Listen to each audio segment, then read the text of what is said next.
Minu mees on nagu sugutäkk. Minu oma nagu seksmopeed. Nagu seksmopeed.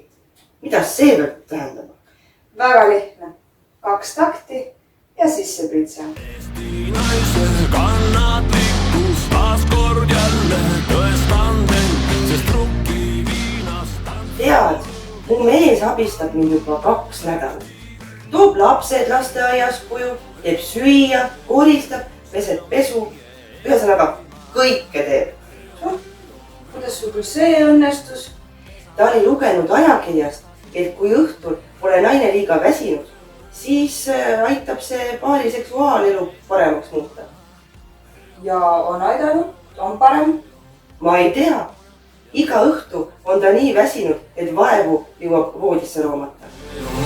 See on meie Eestimaa. Kuule nägin enne, et sa oled suitsetama hakanud. Mis ajast? No sellest ajast, kui mu mees tuli ootamatult komandeeringust tagasi ja avastas tuhatoolis koni. Nüüd rubla järel, ma sauna seinale, ma sauna ehin. Tunnista ausalt üles, et sa petad oma meest. Muidugi! Keda siis veel? Seal on mul nikkelkraanid ja kõik ja õllevaari. Seal mustas tüdruk laulab. Kui ma oleks kuulus näitlejanna, räägiks minust kogu maailm. Kuule, kas sulle sellest juba ei piisa, et kogu linn räägib su seiklustest?